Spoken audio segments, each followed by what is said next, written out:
Hi folks, welcome back to Stacey Can. Today I am making cranberry mustard, and it's a wonderful holiday gift idea for those folks that are tough to buy for, or maybe it's something you just enjoy making DIY gifts for the people you love. You have the option to make it without canning it, and that would mean you would have to store it in the refrigerator. But if you want shelf stability, you do need to put it in a water bath canner, which I have right over here. If you want to make the batch a little bit smaller, you could do it in a stock pot for your stove top as well, because this makes 7 4-ounce jars of mustard. And I have a variety of jars set out here, but this one is more of a 2-ouncer, and this is like 6 to 8. And so I don't know how many jars I'm going to end up with. I just know I don't have those little, a bunch of those little 4-ounce jars they're talking about. So I'm going to be a little bit of a hodgepodge on jar sizes, and that's perfectly fine to do as well there. So the ingredients that you need for this is a cup of red wine vinegar. You're going to need a 2/3 cup of yellow mustard seeds, a cup of water, a tablespoon of Worcestershire sauce, and I say it wrong every time. Maybe I don't know. That's how I say it. You're gonna need 2 3/4 cups of cranberries. You can use them frozen or fresh.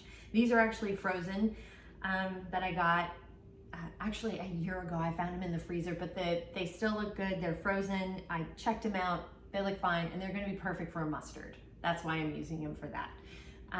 You also need 3/4 of a cup of sugar, 1/4 of a cup of dry mustard, and then 2.5 teaspoons of ground allspice. The mustards here that I got, I did buy this in bulk. I do kind of suggest doing that. It just makes for a better, I think it's cheaper too, versus buying them in the actual bottles, because you need a lot more. So it is nice. You might want to check with your local grocery retailer to hopefully see that they have the mustards that you need.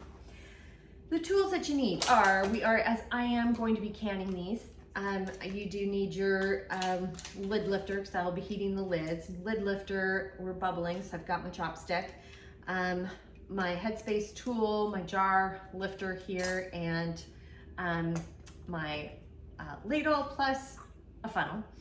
So those are some of the tools, plus we're gonna need a pot to obviously cook everything in, and then also a small pot for the lids to heat those up, because again, I am heating them, plus a food processor or a blender, because we will be whizzing all of this up together. And then your jars and your canner if you're doing a canner. If you're not canning it, you just need some clean jars or that you can store the mustard in the refrigerator.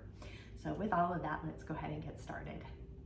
First thing we're going to do is we're going to bring the vinegar, cup of vinegar, to a rolling boil. Bring it to a boil. Got a boil going, so I'm going to cut the heat and then add the 2/3 cup of mustard seeds here. And I'm going to go ahead and give that a stir, just a quick stir. And then we're going to cover it with a lid. Once it's all combined and you have the lid covering the pot, we're going to let this stand at room temperature for about 1.5 hours to let the seeds absorb the vinegar. That's about how long it takes for that seed vinegar absorption to occur. It's been 1.5 hours, and I just wanted to show you the mustard seeds. They've done a great job of soaking up all the vinegar. So I'm gonna go ahead and pour these into the food processor. There's really very little vinegar left in here. It's pretty much all the seeds. And I'm gonna add the cup of water and the tablespoon of Worcestershire sauce. We're adding the lid, and we're gonna process until everything is combined and finely chopped.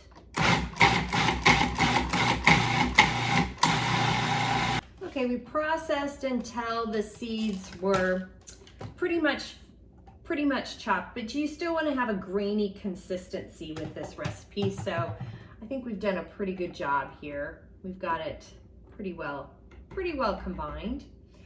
And now we're gonna add the 2 3/4 cups of cranberries. And we're gonna process this until they're finely chopped.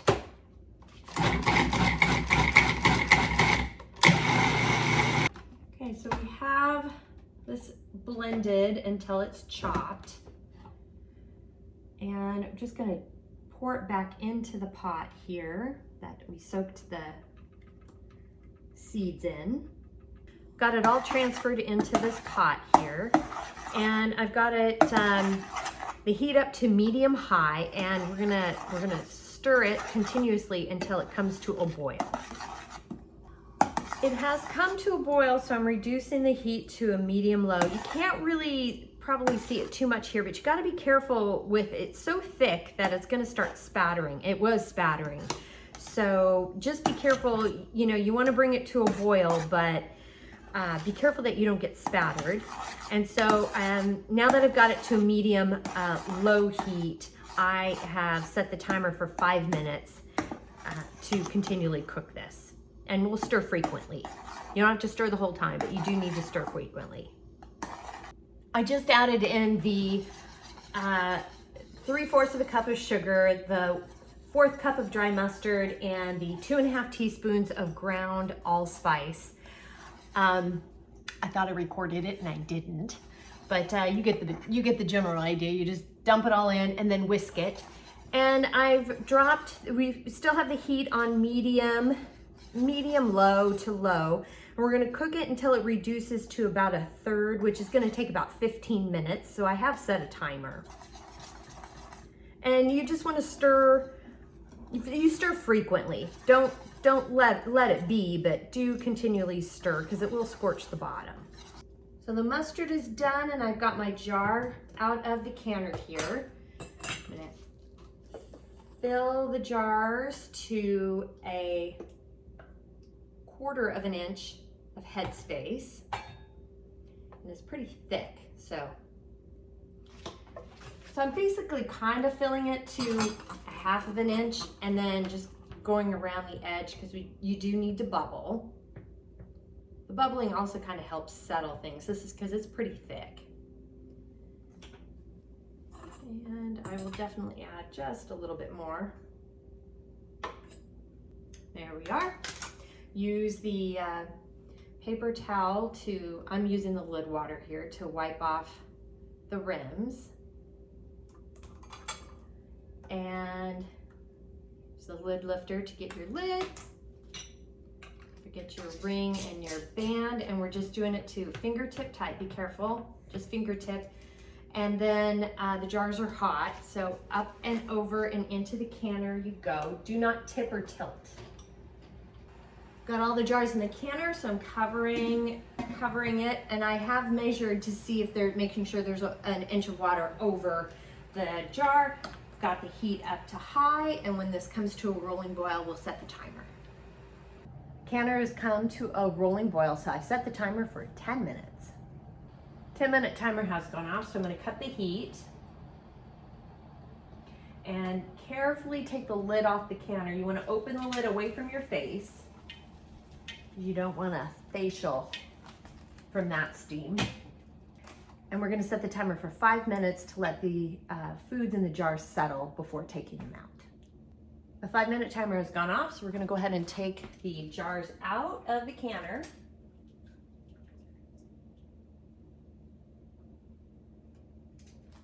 And remember, don't tip or tilt. You just want to pick them up and carry them over. Isn't that a great color? And this is how we make cranberry mustard. It's quite simple to make, and the house smells very, very good. And also a great DIY gift.